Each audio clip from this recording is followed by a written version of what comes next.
anggap ini Ramadan terakhir yang diberikan Allah kepada kita. Kenapa? Memang tidak ada jaminan tahun depan ketemu Ramadan lagi. Tidak tahu kita Ramadan tahun depan nanti masih ketemu apa tidak. Sebagaimana kita tidak tahu kita masih hidup atau tidak. Hadirin yang saya hormati, misi kedua Al-Quran, persaudaraan, kebersamaan atas dasar keadilan dan kebenaran. Manusia bersuku-suku, ya. Manusia berbangsa-bangsa, memang itu diakui oleh Al-Quran. Min dzakari wa untha wa ja'alnakum syu'uban wa qabaila. Kami ciptakan kamu dari laki-laki dan perempuan. Kami jadikan kamu bersuku-suku dan berbangsa-bangsa. Apa tujuannya? Agar kamu saling mengenal satu dengan yang lain.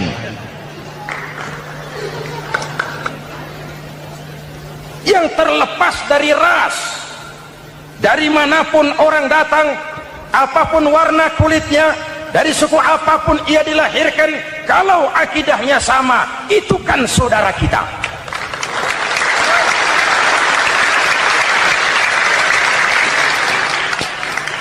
Seperti di masjid, kita tidak peduli dari mana kita datang. Yang datang dari kidul, madhab ngulon mang. Yang datang dari sebelah lor, madhab ngulon mang. Yang datang dari sebelah wetan, madhab kulon mang. Yang datang dari kulon, madhab ngulon. Bukan soal dari mana kau datang, tapi satu arah menghadapmu. Kau mau Betawi, mau Sunda, mau Jawa, mau Padang, mau Aceh, mau Batak, mau Ambon, kita satu nusa, satu bangsa, satu bahasa. Marilah kita jadi lem perekat buat lingkungan kita di saat keutuhan kita sebagai bangsa sedang dalam ujian berat. Semangat kebersamaan atas dasar keadilan. Tidak ada mayoritas menekan minoritas. Umat Islam itu kalau besar, dia mampu melindungi yang kecil. Kalau kecil, dia bisa menjaga diri. Tiap sholat Jumat, khatib berpesan pada akhir khutbah kedua, innallaha ya'muru bil adli wal ihsan. Innallaha ya'muru bil adli wal ihsan. Allah memerintahkan kamu menegakkan keadilan dengan argumen, bukan dengan sentimen. Mengajak, bukan mengejek. Merangkul, tidak untuk tujuan memukul. Kalau sebagai bangsa kita utuh, kompak dan bersatu, saya yakin kita akan bisa mengatasi kesulitan-kesulitan sekarang ini.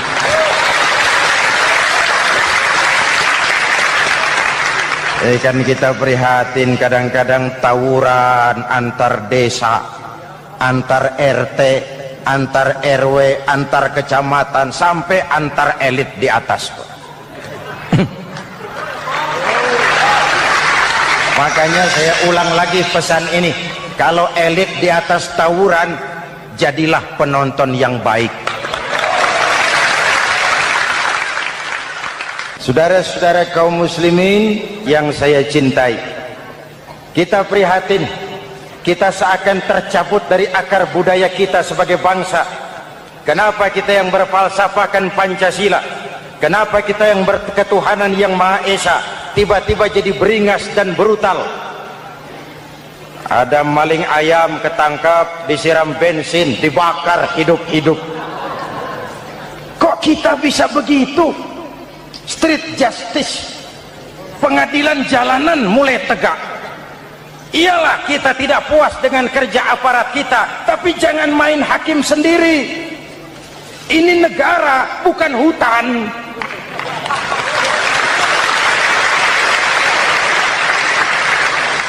Jangan mencegah kemunkaran dengan menegakkan kemunkaran baru. Oleh hal-hal yang sepele yang mestinya kita bisa mencari jalan keluar dengan baik. Ayo luruskan saf, rapatkan barisan, satukan langkah, tautkan hati. Kita satu umat yang satu, diikat oleh Al-Quran. Hanya dengan kebersamaan kita akan mampu menata hari esok yang lebih baik atas dasar keadilan dan kebenaran. Dulu teh Muhammad Toha teriak takbir ngadepi Belanda. Bung Tomo teriak takbir takbir ngadepi Belanda, ayeuna takbir ngadepi batur sadulur salembur. Nanaonan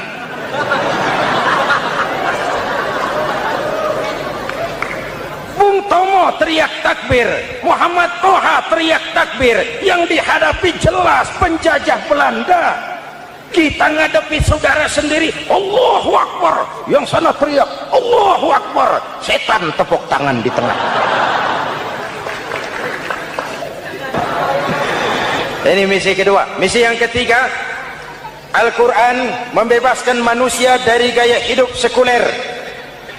Quran mengingatkan, awas bung, ada hidup sesudah mati, ada akhirat sesudah dunia. Lebih untung orang yang percaya akhirat daripada yang tidak. Paling tidak hidupnya normatif. Contoh, saudara yakin akhirat ada, lalu saudara hidup baik-baik, menjauhi yang munkar, meninggalkan yang haram, saudara sujud, puasa, jihad, lalu saudara mati. Setelah mati ternyata akhirat tidak ada ruginya. Paling kurang kita sudah dicatat sebagai orang baik. Sebaliknya, saudara tidak percaya sama akhirat, lalu hidup seenaknya, judi, mabuk, zina, nipu orang, korupsi, tenggelam dalam kemunkaran, lalu mati. Setelah mati ternyata akhirat ada. Baik, kemana anjen?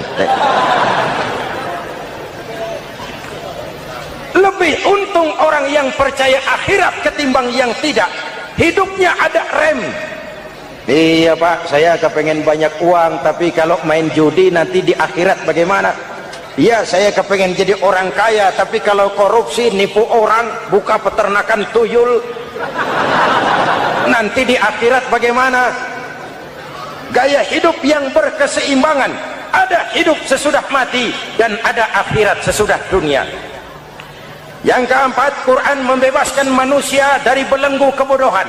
Quran ayat yang pertama turun sudah berkata, Iqra, baca, kamu jangan jadi bodoh. Kebodohan menimbulkan kemiskinan, kemiskinan mendekatkan kepada kekufuran. Yang kelima, ini kado buat ibu-ibu, Quran mengangkat harkat, derajat dan martabat kaum wanita. Sebelum Quran turun, sebelum Islam datang, nasib wanita sangat menyedihkan. Dilahirkan hanya untuk melahirkan. Kalaupun berperan, peranannya tidak lebih segitiga. Dapur, sumur, kasur. Kasur, sumur, dapur. Dapur, sumur, kasur. Wanita dilecehkan, sekadar alat pemuas nafsu. Datang Islam, Rasul terenyuh, An-nisa imadul bilad, wanita adalah tiangnya negara. Jikalau baik wanita, baik negara. Jikalau rusak wanita, hancur negara. Karena wanita, negara jaya. Betul? Karena wanita, negara hancur. Betul? Maka wanita adalah bidadari yang kadang-kadang setan, kadang-kadang.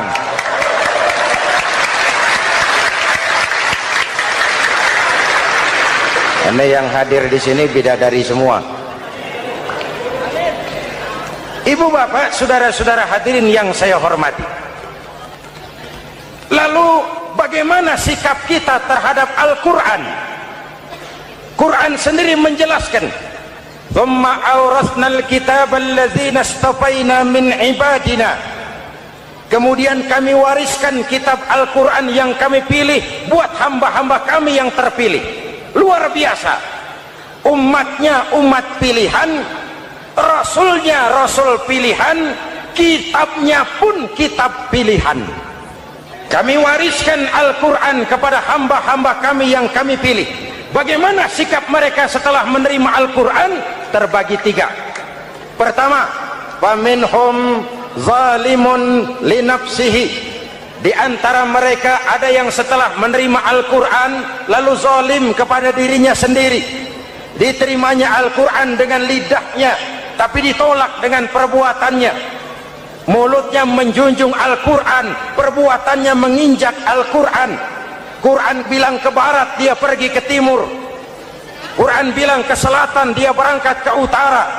Quran bilang haram, dia terjang. Quran bilang halal, dia tidak mau. Orang seperti itu tidak zalim kepada Allah, tapi zalim kepada dirinya sendiri. Apa kalau kita tidak sholat, Allah rugi? Apa kalau kita tidak bayar zakat, Tuhan bangkrut? Mudah-mudahan kita yang termasuk golongan ini, amin. Yang kedua, wa minhum muqtasid. Di antara mereka ada yang menerima Quran 50-50, separuh-separuh. Yang enak dilaksanakan, yang berat ditinggal. Padahal pada sisi lain Quran mengajarkan masuklah ke dalam Islam secara total, kafah, jangan separuh-separuh. Ini watak munafik. Kalau dilihat Islam menguntungkan, rame-rame teriak Islam. Ketika diminta berjihad, diminta berkorban, diminta zakat, rame-rame mengundurkan diri. Saya bangkrut pak, saya miskin pak, saya pailit pak. Mental itu dalam awal-awal Baqarah dijelaskan. Kullama adha'a lahum masyaw fih wa idza adlama alaihim qamu. Kalau terang mereka berangkat, kalau gelap mereka mandek. Itu ciri orang munafik beragama. Kalau Islam menguntungkan, rame-rame teriak Islam. Ketika diminta berjihad, berkorban, berjuang, rame-rame mengundurkan diri. Muqtasid. Golongan yang ketiga, ini yang ideal. Wa minhum sabiqum bil khairati biiznillah. Di antara mereka ada yang setelah menerima Al-Quran lalu berlomba-lomba mengamalkannya, berlomba-lomba melaksanakannya. Jangan sampai yang baca Quran dengan suara merdu dapat piala, yang mengamalkan Quran dengan konsekuen dapat penjara.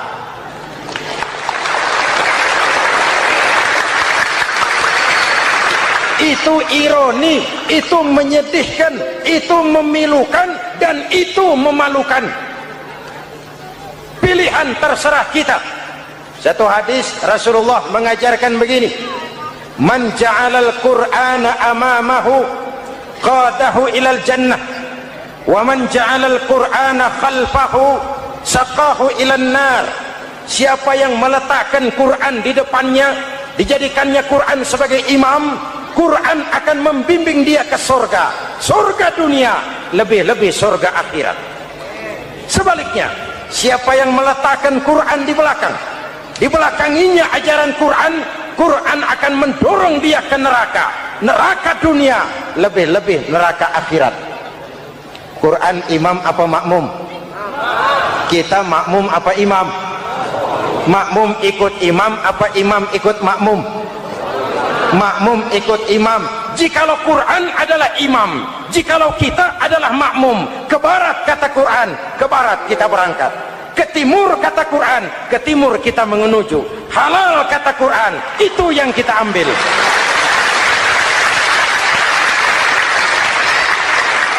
Mari kita jadikan Ramadan sebagai bulan di mana sedikit demi sedikit kita berupaya kembali menjadi generasi yang Qurani. Rasulullah pernah ditanya, kalau Tuhan wafat ya Rasul, kemana kami minta nasihat? Aku tinggalkan kamu dua nasihat. Satu yang diam saja, satu yang bisa bicara. Yang bisa bicara apa ya Rasul? Al-Quran. Minta nasihat Quran. Yang diam saja apa ya Rasul? Maut. Dalam hidup ada dua nasihat. Nasihat yang bisa bicara, Al-Quran. Nasihat yang diam saja, maut. Mau dagang, minta nasihat Quran. Mau bertetangga, minta nasihat Quran. Itu nasihat. Nasihat yang kedua, diam saja, tahu-tahu datang maut. Setiap penganut agama mempunyai kitab-kitab yang suci atau dianggap sebagai suci. Semua agama. Orang Nasrani punya kitab Injil. Orang Yahudi punya kitab Taurat. Orang Hindu punya kitab Weda. Orang Buddha punya kitab Tripitaka,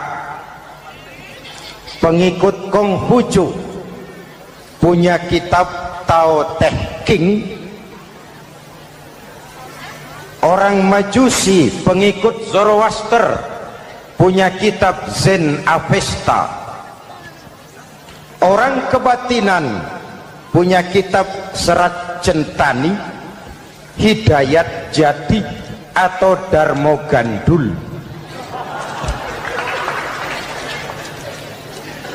Kita umat Islam oleh Allah diberikan Al-Quran yang kita yakini sebagai kitab suci. Kenapa sih kita yakin Quran itu kitab suci? Pertama, ajarannya sesuai dengan fitrah manusia. Suatu kitab dinamakan suci kalau konsep ajarannya sesuai dengan fitrah. Contoh, ini laki-laki ini seneng nggak sama perempuan? Normal. Kalau nggak seneng saya ragu-ragu. Perempuan seneng nggak sama laki-laki?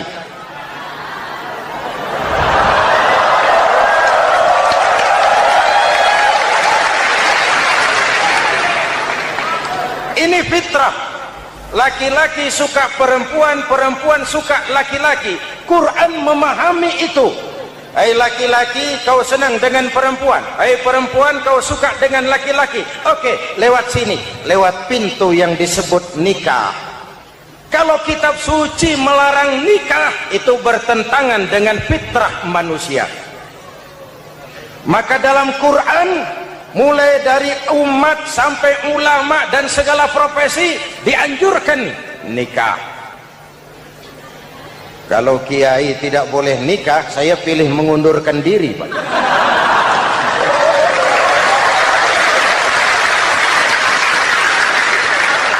Itu bertentangan dengan fitrah. Lagian mubazir dikasih perabotan nggak dipakai.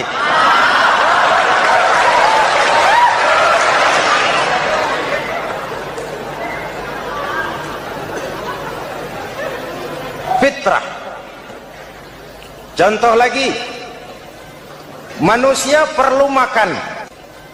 Kalau ada kitab suci menyuruh puasa terus dari pagi sampai sore sampai malam sampai pagi lagi, eta teh kitab gelo.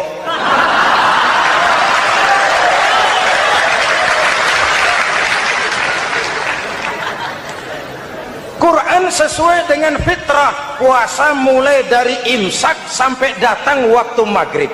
Puasa ngebleng dari pagi sampai sore sampai malam merusak kesehatan.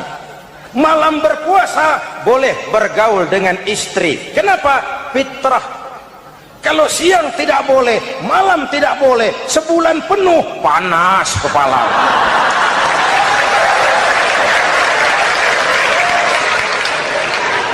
Rontok rambut. Hadirin yang saya hormati, itu yang pertama.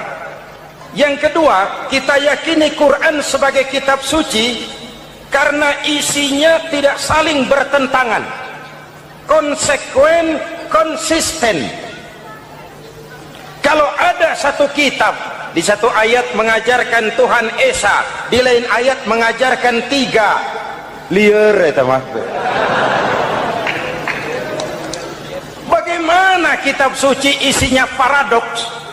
Bagaimana kitab suci isinya saling bertentangan? Di ayat manapun sekali Quran berkata Allah itu Esa, selamanya Esa. Isinya tidak saling bertentangan. Lalu yang ketiga, kita yakini Quran kitab suci karena dia bersih dari intervensi manusiawi. Sejak turunnya Al-Quran menantang, jikalau kamu ragu terhadap Quran yang kami turunkan kepada hamba kami Muhammad, kamu anggap itu cuma bikinan Muhammad. Kalau Muhammad bisa, kamu tentu bisa. Baik, bikin satu surah semacam Al-Quran. 14 abad yang lalu tantangan ini turun dan sampai malam ini belum terjawabkan. Pak, barangkali tidak ada yang mau coba. Banyak. antara lain Musailamah Al-Kazzab. Dia mencoba membuat menandingi Al-Quran. Dia buat satu surah namanya surah Al-Fil. Bunyinya begini, bikinan Musailamah. Al-Fil wa mal-fil wa ma adraka mal-fil lahu khurtumun tawil wa lahu zail. Sudah berbentuk syair. Isinya apa? Al-Fil, gajah. Wa mal-fil, apakah gajah itu? Wa ma adraka mal-fil, tahukah kamu apa itu gajah? Lahu khurtumun tawil, dia punya belalai panjang. Wa lahu zail, dan dia punya ekor. Nggak usah turun ayat begituan, orang tahu.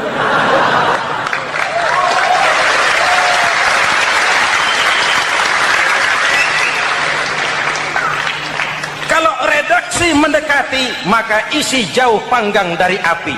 Kitab suci bersih dari campur tangan manusiawi. Maka Al-Quran, ke bahasa apapun dia diterjemahkan, naskah aslinya tetap ikut. Dia boleh diterjemahkan ke bahasa Sunda, bahasa Jawa, bahasa Padang, bahasa Inggris, bahasa Jerman, bahasa Belanda, naskah aslinya tetap ada. Kenapa? Bahasa ke bahasa perbedaannya sering frontal. Kalau dari gelas menjadi gelas, eta mah caket. Dari lem menjadi lampu, itu masih serumpun. Tapi cokot Sunda dengan cokot Jawa itu jauh bedanya. Atos Sunda dengan atos Jawa itu jauh. Ulama Sunda sama ulama Jawa nggak pernah akur kalimat atos ini.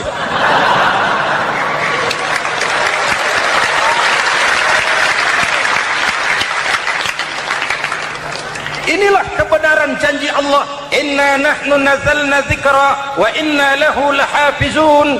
Kami yang turunkan Al-Quran, kami yang akan menjaganya. Ribuan orang hafal Al-Quran. Lalu apa pesan-pesan misi utama Al-Quran? Pertama, menegakkan tauhid. Ini yang lebih dahulu, membentuk kualitas sumber daya manusia dengan menanamkan nilai-nilai keimanan, membebaskan dari ketergantungan kepada benda. Ya ayyuhan nasu ubudu rabbakumul ladzi khalaqakum. Hai manusia, Tuhanmu yang perlu kau sembah hanyalah Tuhan yang telah menciptakan kamu. Jangan menyembah Tuhan yang tidak pernah menciptakan kamu. Mengapa kau menyembah harta padahal dirimu lebih berharga dari harta? Kenapa kau menyembah pangkat dan jabatan padahal dirimu lebih berharga dari pangkat dan jabatan?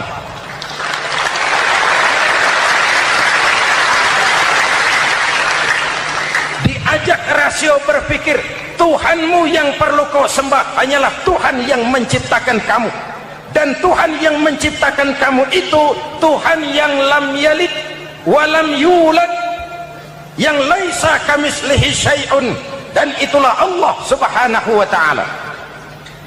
Ayo orang teh, ayeuna teh boleh pakai teh. Ayeuna teh, kita teh kalau kepada syirik jali, syirik yang terang-terangan, insya Allah tidak. Nyata-nyata menyembah berhala, tidak. Nyata-nyata menyembah pohon, tidak. Nyata-nyata berkeyakinan Tuhan lebih dari satu, tidak. Tapi kita sering terjebak pada syirik kecil, syirik khafi, syirik yang tersamar. Saya sejak pakai cincin ini, jangankan anak gadis, nenek-nenek ngelihat saya cincin. Jangankan anak gadis, nenek-nenek lihat saya lemes cincin. Ini saya sejak ada perkutut rumah ini dagang lancar perkutut. Ini Ramadan, bulan penempaan nilai-nilai keimanan. Misi utama Quran menegakkan tauhid, mengurangi kemusyrikan, membebaskan manusia dari ketergantungan kepada benda. Dari situ kualitas sumber daya manusia dimulai. Saya sering mengungkapkan selama ini sistem pendidikan kita cuma mengisi otak, bukan membentuk watak. Otak diisi segala macam ilmu, tapi hati kosong, agama rapuh, akhirnya moral rendah. Muncul manusia-manusia yang pintar, cuma sayang tidak benar. Indonesia kita bangkrut, Indonesia kita terpuruk, Indonesia kita sakit sekarang ini, kan ulahnya orang-orang yang pintar tapi tidak benar.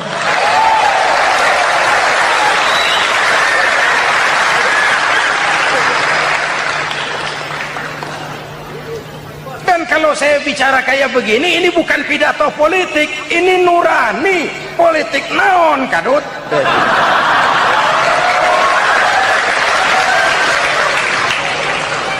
Ini nurani, ini tanggung jawab sebagai anak bangsa. Ibu bapak, saudara-saudara hadirin yang saya hormati, Rasul kalau masuk sepertiga yang akhir, sing-singan baju, hamparkan sajadah, lebih banyak di masjid daripada di rumah. Itu Rasul. Maka sepertiga yang akhir masjid makin ramai. Lihat Masjidil Haram. Lain dengan kita. Sepertiga yang akhir masjid mulai mengalami kemajuan. Safnya makin maju.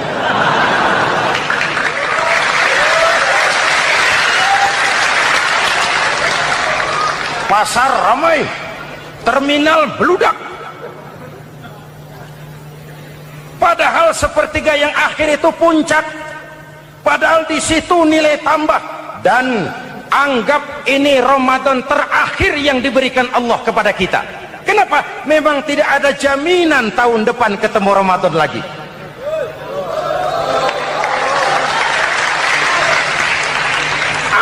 Ini Ramadan terakhir yang diberikan Allah kepada kita. Tidak ada jaminan tahun depan Ramadan akan ketemu lagi. Tidak ada jaminan. Manfaatkan pelukan pemutihan. Semua kita melakukan introspeksi. Tidak tahu kita Ramadan tahun depan nanti masih ketemu apa tidak. Sebagaimana kita tidak tahu kita masih hidup atau tidak. Hadirin yang saya hormati, misi kedua Al-Quran, persaudaraan, kebersamaan atas dasar keadilan dan kebenaran. Manusia bersuku-suku, ya. Manusia berbangsa-bangsa, memang itu diakui oleh Al-Quran. Min dzakari wa untha wa ja'alnakum syu'uban wa qabaila. Kami ciptakan kamu dari laki-laki dan perempuan. Kami jadikan kamu bersuku-suku dan berbangsa-bangsa. Apa tujuannya? Agar kamu saling mengenal satu dengan yang lain.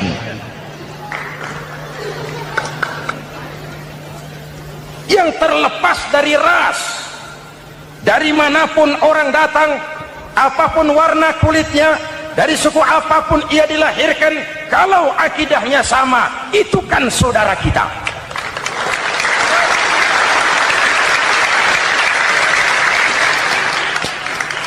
Seperti di masjid, kita tidak peduli dari mana kita datang. Yang datang dari kidul, madhab ngulon mang. Yang datang dari sebelah lor, madhab ngulon mang. Yang datang dari sebelah wetan, madhab kulon mang. Yang datang dari kulon, madhab ngulon. Bukan soal dari mana kau datang, tapi satu arah menghadapmu. Kau mau Betawi, mau Sunda, mau Jawa, mau Padang, mau Aceh, mau Batak, mau Ambon, kita satu nusa, satu bangsa, satu bahasa. Marilah kita jadi lem perekat buat lingkungan kita di saat keutuhan kita sebagai bangsa sedang dalam ujian berat. Semangat kebersamaan atas dasar keadilan. Tidak ada mayoritas menekan minoritas. Umat Islam itu kalau besar, dia mampu melindungi yang kecil. Kalau kecil, dia bisa menjaga diri. Tiap sholat Jumat, khatib berpesan pada akhir khutbah kedua, innallaha ya'muru bil adli wal ihsan. Innallaha ya'muru bil adli wal ihsan. Allah memerintahkan kamu menegakkan keadilan dengan argumen, bukan dengan sentimen, mengajak, bukan mengejek, merangkul, tidak untuk tujuan memukul. Kalau sebagai bangsa kita utuh, kompak dan bersatu, saya yakin kita akan bisa mengatasi kesulitan-kesulitan sekarang ini.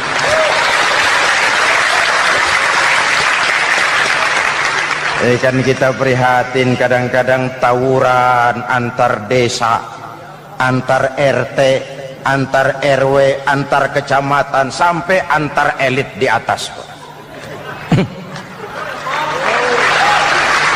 Makanya saya ulang lagi pesan ini, kalau elit di atas tawuran, jadilah penonton yang baik. Saudara-saudara kaum muslimin yang saya cintai, kita prihatin, kita seakan tercabut dari akar budaya kita sebagai bangsa. Kenapa kita yang berfalsafahkan Pancasila, kenapa kita yang berketuhanan yang Maha Esa tiba-tiba jadi beringas dan brutal? Ada maling ayam ketangkap, disiram bensin, dibakar hidup-hidup. Kok kita bisa begitu? Street justice, pengadilan jalanan mulai tegak. Iyalah kita tidak puas dengan kerja aparat kita, tapi jangan main hakim sendiri. Ini negara, bukan hutan.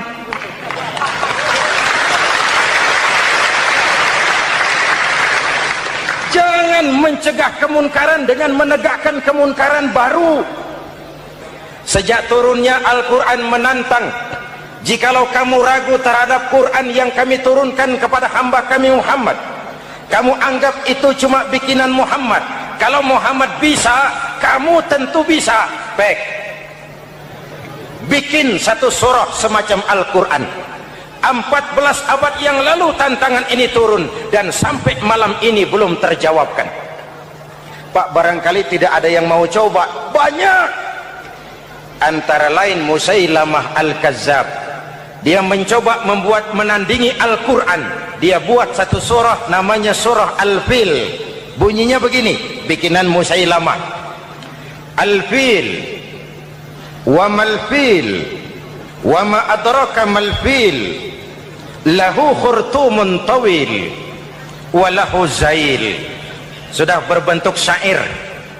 Isinya apa? Al-Fil, gajah. Wa mal-fil, apakah gajah itu? Wa ma adraka mal-fil, tahukah kamu apa itu gajah? Lahu khurtumun tawil, dia punya belalai panjang. Wa lahu zail, dan dia punya ekor. Nggak usah turun ayat begituan, orang tahu.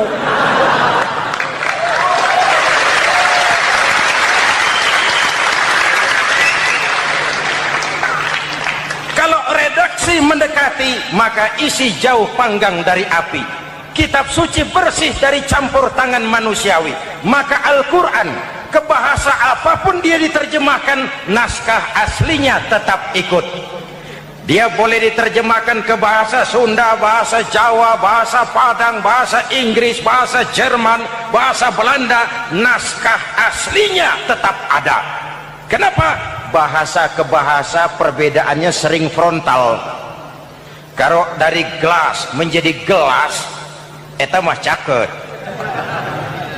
Dari lamp menjadi lampu, itu masih serumpun. Tapi cokot Sunda dengan cokot Jawa, itu jauh bedanya. Atos Sunda dengan atos Jawa, itu jauh. Ulama Sunda sama ulama Jawa nggak pernah akur kalimat atos ini.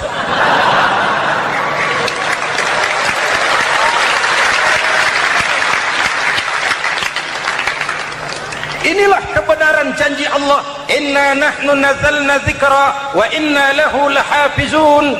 Kami yang turunkan Al-Quran, kami yang akan menjaganya. Ribuan orang hafal Al-Quran. Lalu apa pesan-pesan misi utama Al-Quran? Pertama, menegakkan tauhid.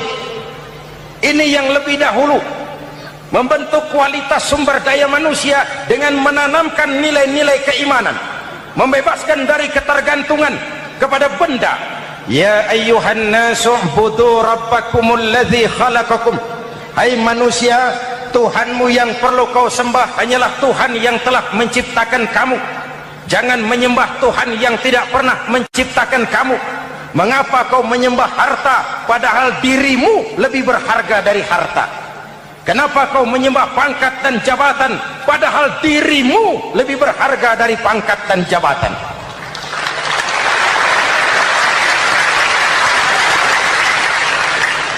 Diajak rasio berpikir, Tuhanmu yang perlu kau sembah hanyalah Tuhan yang menciptakan kamu.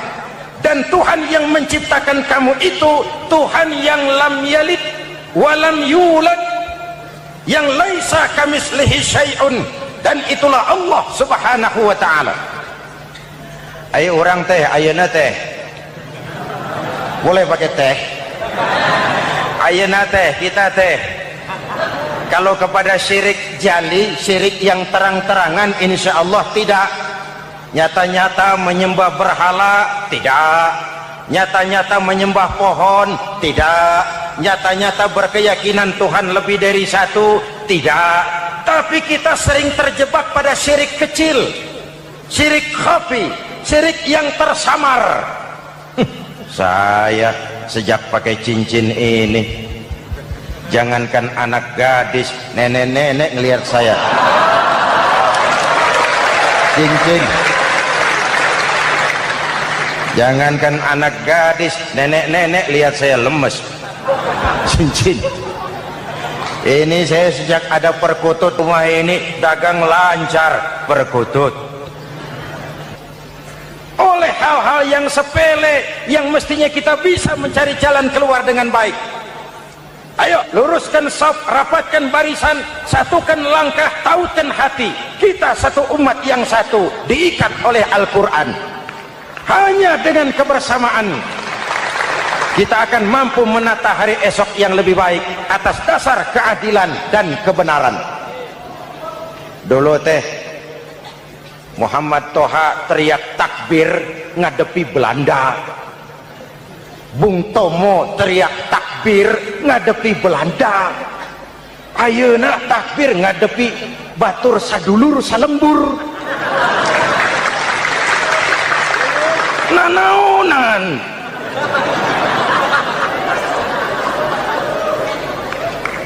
Bung Tomo teriak takbir, Muhammad Toha teriak takbir, yang dihadapi jelas penjajah Belanda. Kita ngadepi saudara sendiri, Allahu Akbar, yang sana teriak Allahu Akbar, setan tepuk tangan di tengah. Yuk kita rukun, yuk kita kompak, yuk kita bersatu, yuk kita pulang, yuk.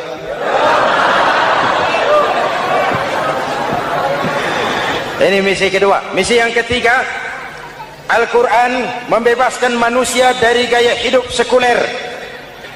Quran mengingatkan, awas bung, ada hidup sesudah mati, ada akhirat sesudah dunia. Lebih untung orang yang percaya akhirat daripada yang tidak. Paling tidak hidupnya normatif. Contoh, saudara yakin akhirat ada, lalu saudara hidup baik-baik, menjauhi yang munkar, meninggalkan yang haram, saudara sujud, puasa, jihad, lalu saudara mati. Setelah mati ternyata akhirat tidak ada. Tidak ada ruginya. Paling kurang kita sudah dicatat sebagai orang baik. Sebaliknya, saudara tidak percaya sama akhirat, lalu hidup seenaknya, judi, mabuk, zina, nipu orang, korupsi, tenggelam dalam kemunkaran, lalu mati. Setelah mati ternyata akhirat ada. Baik, kemana anjen? Lebih untung orang yang percaya akhirat ketimbang yang tidak. Hidupnya ada rem. Iya pak, saya kepengen banyak uang, tapi kalau main judi nanti di akhirat bagaimana? Iya, saya kepengen jadi orang kaya, tapi kalau korupsi, nipu orang, buka peternakan tuyul, nanti di akhirat bagaimana?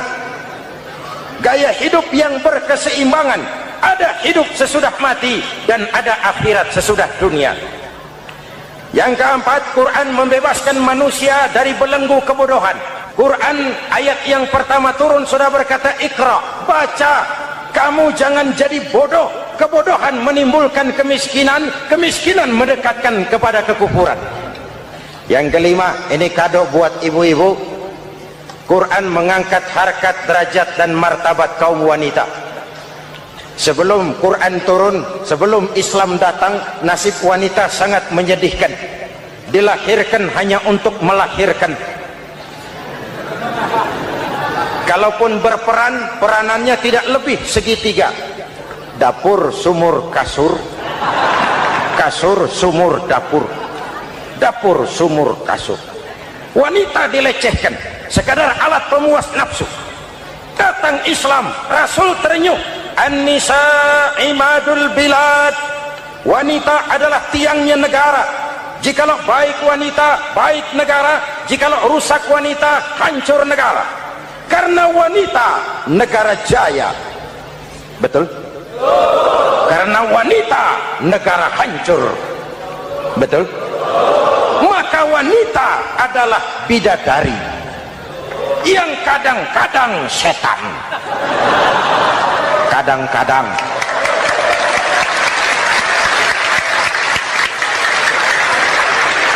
Karena yang hadir di sini bidadari semua. Ibu bapak, saudara-saudara hadirin yang saya hormati. Lalu bagaimana sikap kita terhadap Al-Quran? Quran sendiri menjelaskan, "Tsumma awrasnal kitaba alladzina istafaina min ibadina." Kemudian kami wariskan kitab Al-Quran yang kami pilih buat hamba-hamba kami yang terpilih. Luar biasa. Umatnya umat pilihan, Rasulnya Rasul pilihan, kitabnya pun kitab pilihan. Kami wariskan Al-Quran kepada hamba-hamba kami yang kami pilih. Bagaimana sikap mereka setelah menerima Al-Quran? Terbagi tiga. Pertama, faminhum zalimun li nafsihi. Di antara mereka ada yang setelah menerima Al-Quran lalu zalim kepada dirinya sendiri.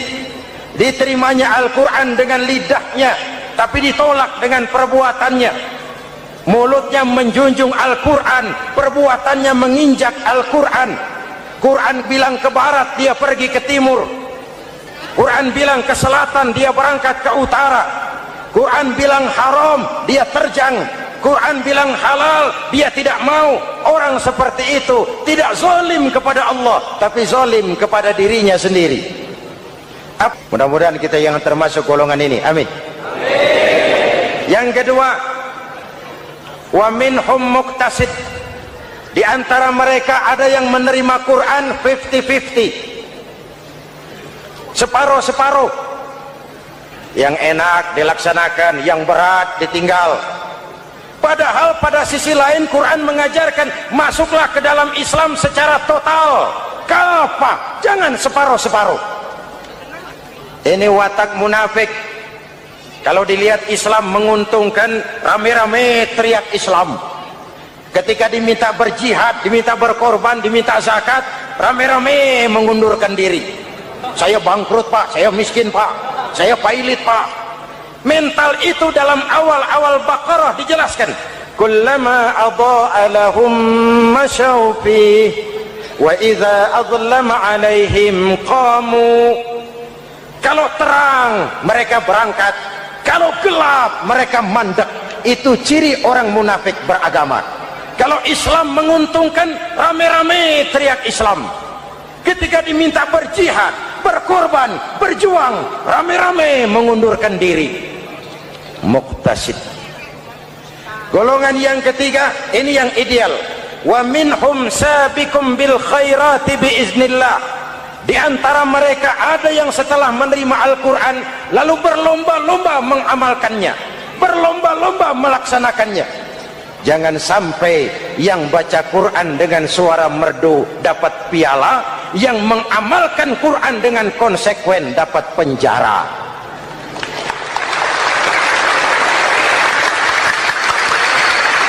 Itu ironi, itu menyedihkan, itu memilukan, dan itu memalukan. pilihan terserah kita.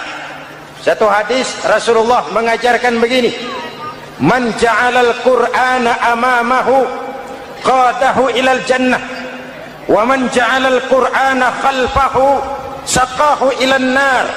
Siapa yang meletakkan Quran di depannya, dijadikannya Quran sebagai imam, Quran akan membimbing dia ke surga, surga dunia, lebih-lebih surga akhirat. Sebaliknya, siapa yang meletakkan Quran di belakang, dibelakanginya ajaran Quran, Quran akan mendorong dia ke neraka, neraka dunia, lebih-lebih neraka akhirat. Quran imam apa makmum? Kita makmum apa imam? Makmum ikut imam apa imam ikut makmum? Makmum ikut imam. Jikalau Quran adalah imam, jikalau kita adalah makmum, ke barat kata Quran, ke barat kita berangkat. Ke timur kata Quran, ke timur kita menuju. Halal kata Quran, itu yang kita ambil.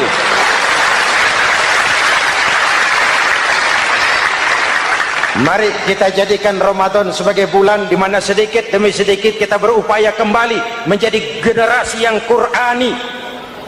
Rasulullah pernah ditanya, kalau Tuhan wafat ya Rasul, kemana kami minta nasihat?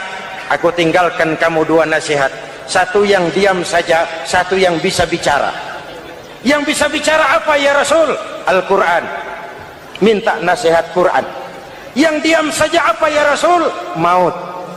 Dalam hidup ada dua nasihat, nasihat yang bisa bicara Al-Quran, nasihat yang diam saja maut. Mau dagang minta nasihat Quran, mau bertetangga minta nasihat Quran, itu nasihat. Nasihat yang kedua diam saja, tahu-tahu datang maut. Makanya anggap ini Ramadan terakhir yang diberikan Allah kepada kita, karena tahun depan tidak ada jaminan kita bertemu Ramadan. Manfaatkan 10 yang akhir untuk meningkatkan nilai ibadah kita kepada Allah Subhanahu wa taala. Hadirin, kita sudah mendekati akhir, saya akan baca doa. Mari kita Fatihah. Semoga kita semua dalam perlindungan Allah. Ala hadhihi niyyah wa ila hadratin Nabi. Al-Fatihah. Kiai Haji Zainuddin Hamidi, atau dikenal sebagai Kiai Haji Zainuddin MZ. Beliau lahir pada tanggal 2 Maret 1952. Kiai Haji Zainuddin MZ adalah seorang pemuka agama Islam di Indonesia yang populer melalui ceramahnya di radio dan televisi. Julukannya adalah Dai Berjuta Umat, karena dakwahnya yang dapat menyentuh seluruh lapisan masyarakat. Dan ia pernah menjabat sebagai Ketua Umum Partai Bintang Reformasi, kemudian digantikan oleh Bursah Zarnubi. Kiai Haji Zainuddin MZ merupakan anak tunggal buah cinta pasangan Turmuzi dan Zainabun dari keluarga Betawi asli. Ayahnya yang pensiunan pegawai PLN adalah seorang yang taat beragama, sementara ibunya seorang ibu rumah tangga. Sejak umur 2 tahun, Kiai Haji Zainuddin MZ sudah ditinggal sang ayah. Untuk memenuhi kebutuhan hidupnya, sejak kecil Kiai Haji Zainuddin MZ sering membantu sang ibu untuk berjualan nasi uduk.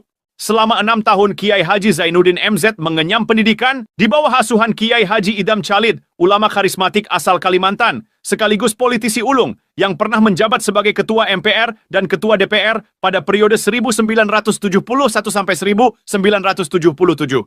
Kiai Haji Zainuddin MZ ini semakin dikenal masyarakat ketika ceramahnya mulai memasuki dunia rekaman. Kasetnya beredar bukan saja di seluruh pelosok Nusantara, tetapi juga ke beberapa negara Asia. Kiai Haji Zainuddin MZ pernah diangkat menjadi anggota Majelis Permusyawaratan Rakyat Republik Indonesia periode 1997 sampai 1999.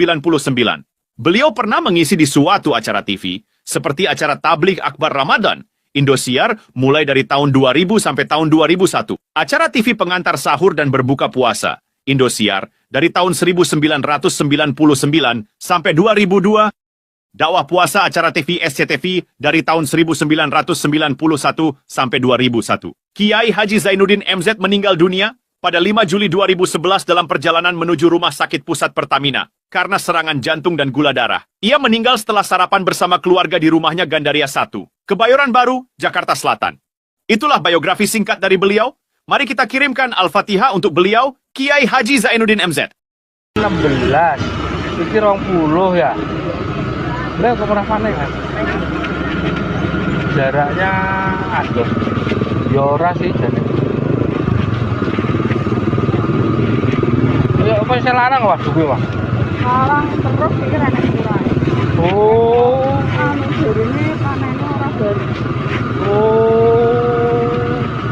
Nek dhisik kan panen raya sampai sekilo 10.000 to. Oh. Lain. Saiki yo ora.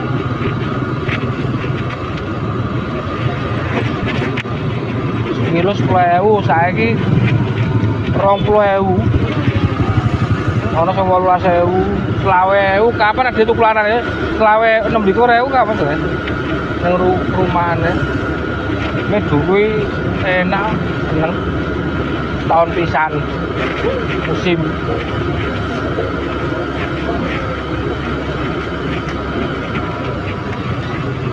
musiman.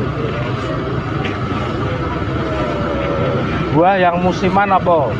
Duku, rambutan, Kabeh dua yo. telo ora. Dua yo ora. Ayo.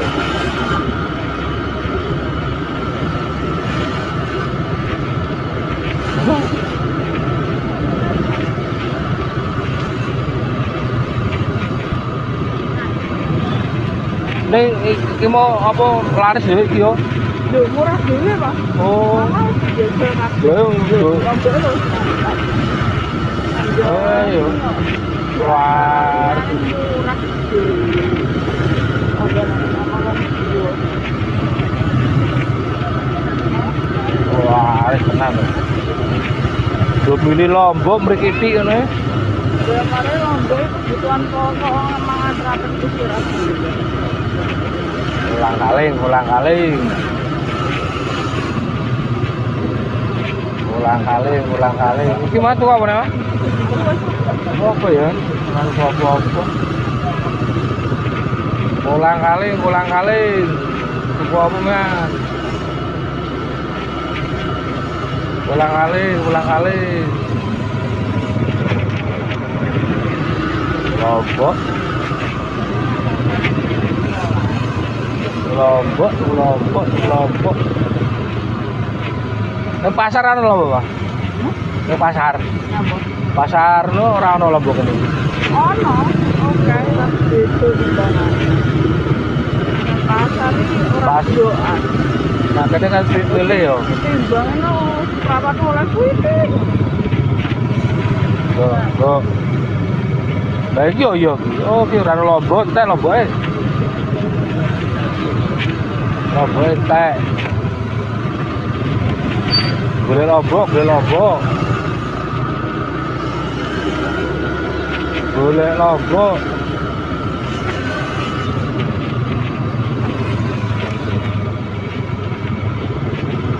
Lagi Lombok ya. Lomboknya larang. Apa nanem dhewe ra iso mati wae. Lah yo. Tangane ra hoki. Tangane ra hoki, tangane.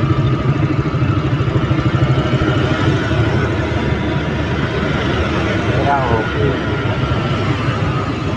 Tangannya kurang hoki. Ini olahraga. Olahraga paingan. Wagen.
pitik. Wah, jane ning kono sudah mau. Ini kurang pas. Kurang pas. Ini wis. Ini wis.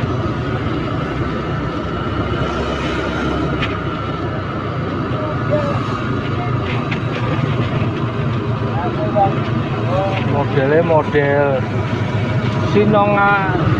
Singolangu.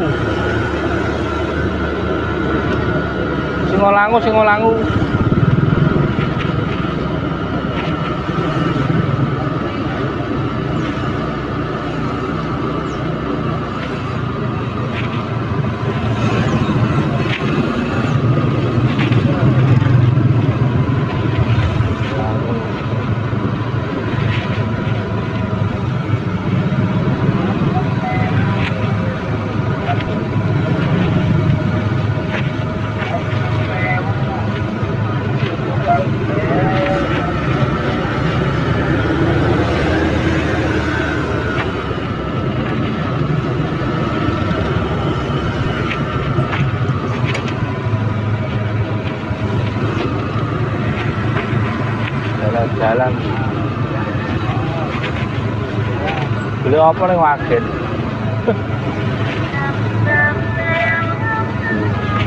Boleh duku. Alah. Boleh duku ning kebon. Boleh duku ning wagen.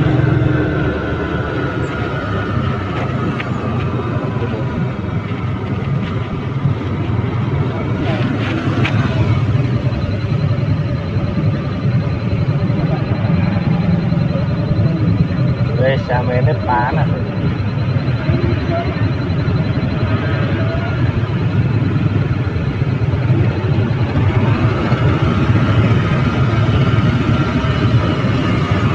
Oh, durene ke pasarane durene. Ke parkir. Kawanan ya wes durene. Durene. 1.000 papat. Oh, durene gede-gede durene.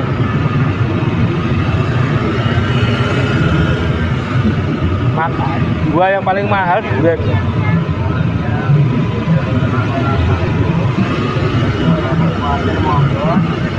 Sarapannya bisa kaset di dokter Anda. Ayam. Ya kan jenengan bikin mawon. Dodol kaset. Apa dodol kaset apa? Dodol kaset, yes. Dodol kaset.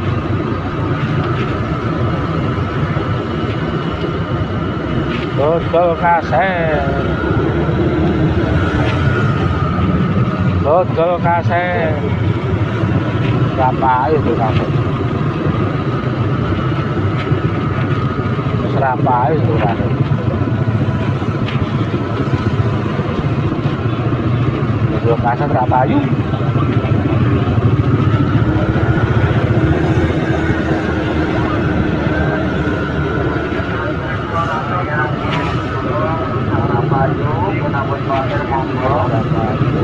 Kesempatan saya ya. Duwe rusak ora payu jolke kene atungune.